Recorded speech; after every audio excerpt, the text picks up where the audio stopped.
Yoga teachers, are you wondering how to keep your classes fresh and interesting every single week?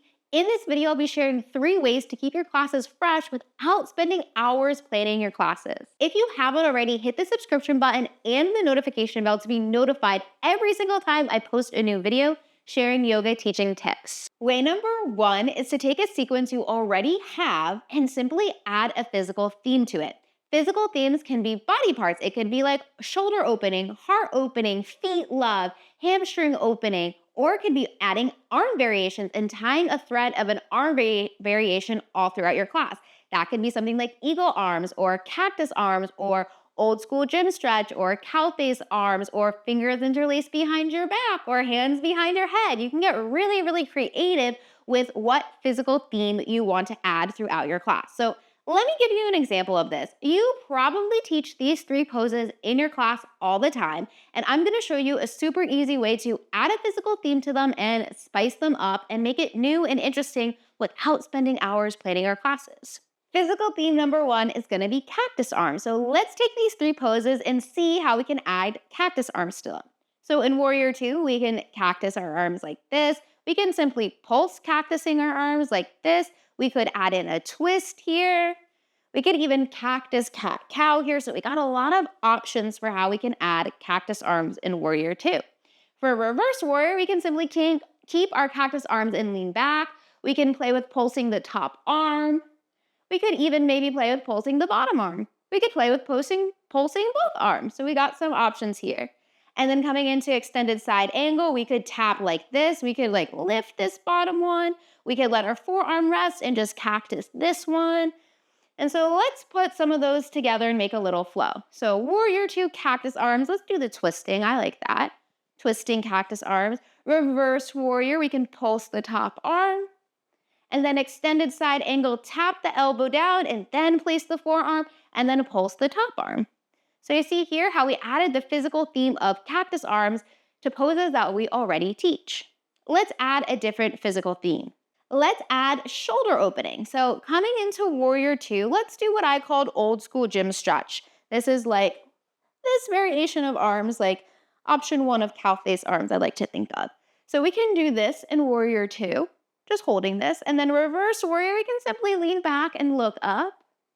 And then coming into extended side angle, we can circle our top arm.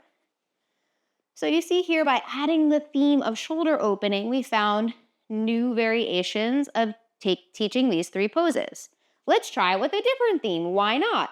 Also, comment below and let me know what theme you want me to try, what physical theme you want me to add to these poses. For the next one, let's have some block play, as I like to call it. So grabbing your yoga block, coming into Warrior 2.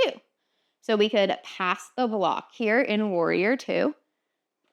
And then coming into Reverse Warrior, holding our block and then simply leaning back. Keeping the block, holding it as we move into extended side angle. So we simply added playing with our block as a physical theme that we carried throughout this sequence. So you could do this for your whole entire sequence. Go through your warm-up, your flow, your cool down, your peak poses, and see how you can add a physical theme to it. How can you take those poses that you're already doing and add in heart opening or feet love or an arm variation and tie that thread all throughout your class. And this is such an easy way because you already have the sequence. So you don't need to make up a new sequence or flow. You're just adding a new element to a sequence you already have. Way number 2 is to change up your sequencing format. So you can use a sequence you already have, but can you do a reverse flow? So that means that you teach all the poses in one order and then you teach the poses in reverse. So it's a really fun way to take your peak sequence that you're doing with your peak pose in it and add a little spice or a little challenge to it. Could you take the same sequence that you're doing and make it into a mandala flow? So that's when you go all the way around your mat. You might have to add in a few poses to do it, but see if you can challenge yourself to take the poses that are in that sequence and have it travel all the way around your mat. Could you take that flow and make it into a ladder flow? So there's 2 ways to do a ladder flow. I like to do it in this way, and then I'll tell you kind of like the more common way. But a ladder flow can be where you teach your whole long sequence first and you have everyone hold the poses for 3 breaths and then you repeat the sequence and move 1 breath, 1 movement. I love doing ladder flows in that way. Another more common way of ladder flows being done is where the teacher will teach like the first 2 or 3 poses, and then they'll add in the next 4 or 5 poses, and then 6 and 7 poses, and they're slowly building like you're walking up a ladder. So can you take a sequence that you already have and turn it into a ladder flow? This is a super easy way to take all the work you've already done and spice it up and keep it interesting by simply changing the order or the way in which you teach the poses. Way number 3 is to find a new variation of a common peak pose that you always teach. So say you always teach Warrior 3. Let's find a new, fun, creative variation of Warrior 3. So come into your Warrior 3 on your yoga mat, and we're gonna ask ourselves some questions. So the first question I like to ask myself is, can I add a twist? So let's see some ways here we can twist. Maybe we reach our arm up. We kind of come into half moon when we do this, but let's go the other way. Okay, now can we do something else to add a twist? We could maybe cactus our arms here in twist. We could maybe interlace our fingers behind our back and see if we can twist. This is really hard, I'm wobbling.